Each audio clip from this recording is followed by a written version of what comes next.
Baik.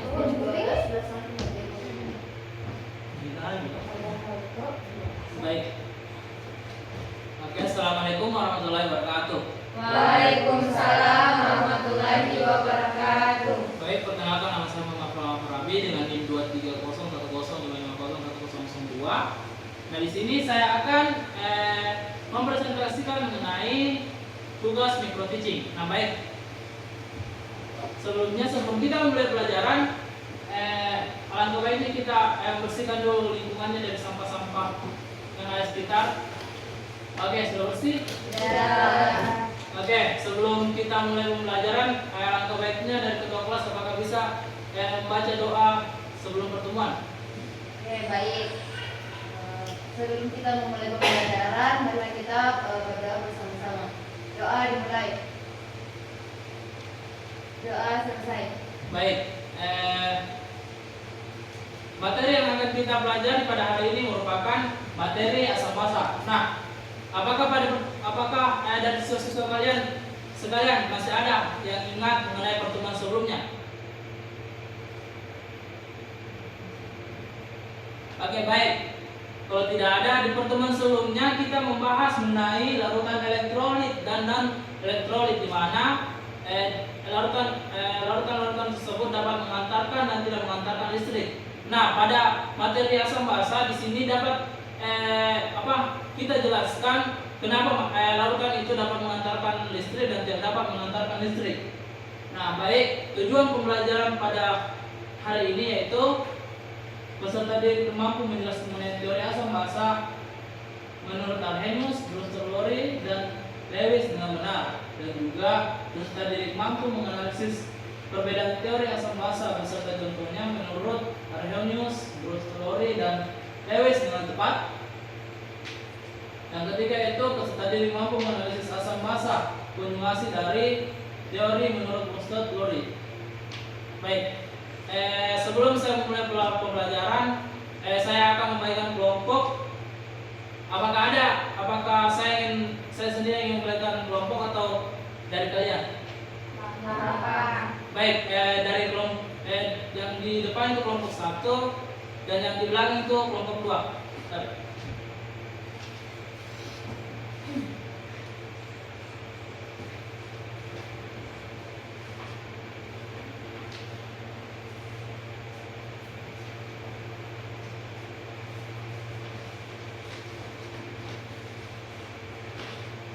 Baik, dapat dilihat dari stimulus LKPD-nya.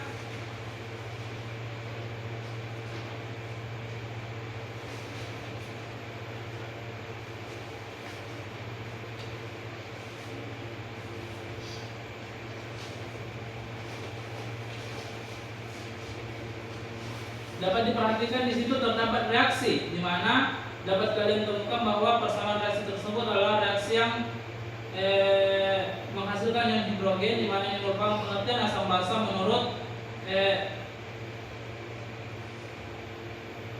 teori Brewster-Lowry, sedangkan pada reaksi kedua dan ketiganya menghasilkan ion hidroksida, di mana ini merupakan pengertian asam basa menurut Arrhenius. Nah, baik, setelah kalian membaca stimulus di LKPD, apakah ada pertanyaan yang muncul selain dari pertanyaan tersebut?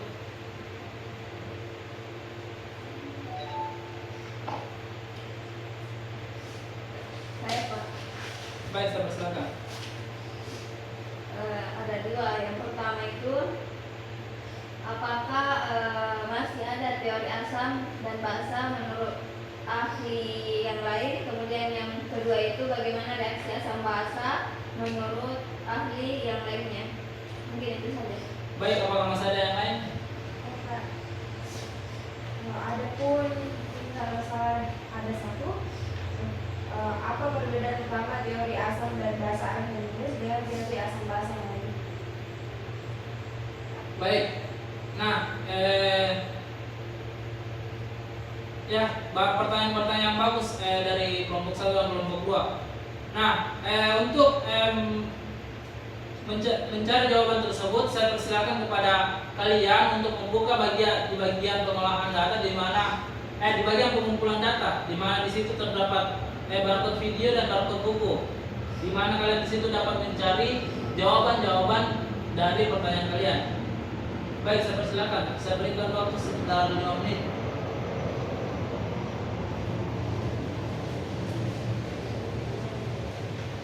Baik, apakah sudah? Sudah, Pak. Baik, apakah ada yang ingin menjawab dari pertanyaan tersebut?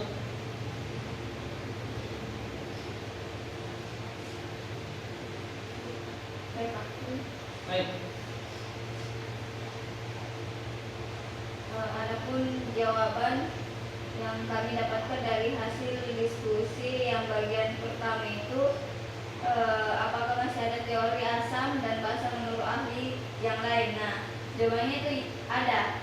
Selain teori Arrhenius, terdapat dua teori asam basa lainnya, yaitu teori Bronsted-Lowry. Kemudian kedua itu teori Lewis. Nah, kedua teori ini dikembangkan untuk menjelaskan fenomena asam basa yang tidak dapat dijelaskan oleh teori Arrhenius. Mungkin itu yang pertama. Kemudian yang kedua itu ada bagaimana reaksi asam dan basa menurut ahli yang lainnya. Nah, jawabannya itu ada 3. Menurut Arrhenius, asam adalah zat yang menghasilkan ion H+ dalam air, sedangkan basa menghasilkan ion OH-.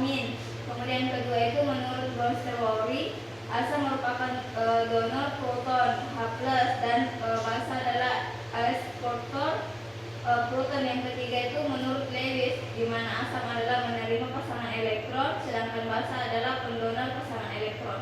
Dan mungkin itu saja jawaban dari dua pertanyaan dari rumus sama-sama. Baik, apakah masih ada yang dapat menjawab pertanyaan yang ketiga tadi? Saya, Pak. Baik, saya persilakan. Adapun rumus saya yang ketiga tadi terkait perbedaan teori asam basa Bronsted-Lowry dengan Lewis. Pada teori Bronsted-Lowry, donor proton H+, zat yang memberikan H+. Sedangkan pada teori Lewis, akseptor pasangan elektron, zat yang menerima sepasang elektron bebas. Pada Bronsted-Lowry, akseptor proton H+, zat yang menerima H+. Sedangkan pada teori Lewis, donor pasangan elektron, zat yang memberikan sepasang elektron bebas. Pada teori Bronsted-Lowry terjadi transfer proton, yaitu H+. Sedangkan pada teori Lewis terjadi transfer pasangan elektron bebas. Pada teori Bronsted-Lowry lebih luas dari Arrhenius karena tidak terbatas pada pelarut air, tetapi masih harus melibatkan H+. Sedangkan pada teori Lewis paling luas mencakup semua reaksi Arrhenius dan Bronsted-Lowry serta reaksi yang tidak melibatkan H+ sama sekali seperti pembentukan senyawa kompleks. Itu saja dari saya. Baik, nah betul tadi penyampaian dari kawan-kawannya.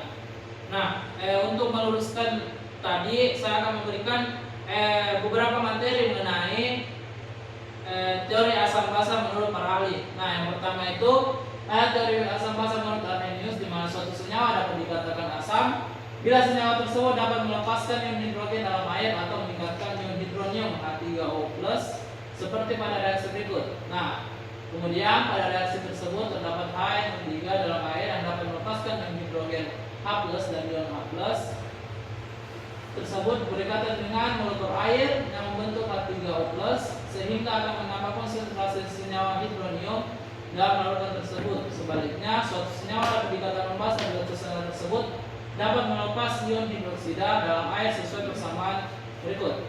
Nah, kelemahan dari teori Arrhenius yaitu teori ini hanya berlaku pada larutan senyawa dengan larut air, sedangkan teori ini tidak berlaku pada senyawa yang tidak larut dalam air. Senyawa dalam bentuk gas dan peralatan tidak terdapat ion H+ dan OH-. Adapun teori asam basa Bronsted-Lowry, di mana teori ini ditemukan setelah teori Arrhenius. Dalam teori ini, senyawa bersifat asam tidak dapat mengeluarkan atau memberikan proton. Proton yang dimaksud adalah dalam teori ini adalah H+. Senyawa dapat dikatakan bersifat basa bila bertindak sebagai penerima atau akseptor proton.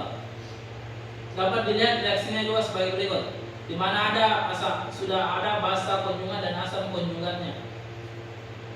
Baik, kemudian berdasarkan reaksi tersebut H2 bertindak sebagai asam karena memberikan proton ke molekul air, dan molekul air bertindak sebagai basa karena menerima proton dengan membentuk H3O+ sebagai asam karena mendonorkan proton pada molekul NH3 membentuk NH+. Molekul amonium sendiri merupakan aseptor proton sehingga dapat dikatakan sebagai senyawa yang bersifat basa. Dapat dilihat juga reaksinya di atas. Adapun teori massa Lewis, di mana Lewis mendefinisikan senyawa asam adalah senyawa yang bertindak sebagai senyawa penerima pasangan elektron, sedangkan senyawa basa adalah senyawa yang bertindak sebagai senyawa pendonor elektron. Teori tersebut dapat dijelaskan melalui ikatan antara senyawa NH3 dan BF3. Pada molekul NH3 terdapat 3 pasang ikatan NH dan 1 pasangan elektron bebas, sedangkan elektron bebas tersebut didonorkan ke molekul BF3. Pada molekul BF3 hanya ada 3 ikatan B dan F, sehingga elektron bebas pada molekul NH3 didonorkan ke molekul BF3 untuk membentuk suatu ikatan yang disebut ikatan kombinasi. Baik. Dari pemaparan dan materi yang di atas, apakah ada yang dapat menyimpulkan? Saya Pak. Baik, secara keseluruhan tadi ada 3 teori asam basa menurut para ahli. Yang pertama itu menurut Arrhenius. Asam adalah zat yang menghasilkan ion H+ dalam air, sedangkan basa itu menghasilkan ion OH-. Dan menurut Bronsted-Lowry, asam itu merupakan donor proton dan basa adalah akseptor. Dan kemudian menurut Lewis itu asam adalah penerima pasangan elektron, sedangkan basa itu adalah pendonor. Baik, hanya itu kesimpulan dari saya. Baik, betul tadi yang dijelaskan oleh temannya, disimpulkan oleh temannya mengenai bahwa teori Bronsted-Lowry itu merupakan teori yang mendasarkan bahwa asam merupakan donor proton dan sedangkan basa adalah aseptor proton. Kemudian Arrhenius itu adalah zat yang menghasilkan ion H+ dan basa adalah zat yang menghasilkan ion H+, sedangkan menurut Lewis asam adalah penerima pasangan elektron, sedangkan basa adalah pendonor pasangan elektron. Baik, adapun saya akan memberikan PR bagi kalian untuk berlatih di rumah. Nah, mungkin baik, cukup sekian pertemuan kita hari ini. Semoga kalian dapat mengerjakan soal yang saya berikan ini dan akan dikumpulkan pada minggu depan. Baik, pada pertemuan selanjutnya kita akan mempelajari mengenai kekuatan asam dan basa. Dan mungkin sebelum kita masuk minggu depan, teman-teman sekalian dapat membaca literatur mengenai hal tersebut. Baik, mungkin sebelum kita menutup pertemuan, saya persilakan kepada ketua kelas untuk membaca doa penutup. Oke, baik. Sebelum kita pulang, mari kita berdoa terlebih dahulu. Doa dimulai. Doa selesai. Baik, sekian. Assalamualaikum warahmatullahi wabarakatuh. Waalaikumsalam warahmatullahi wabarakatuh. Kenapa nanti kalau matematik lu tak mau juga memang? Matematika Itu maksudnya. Oh, 8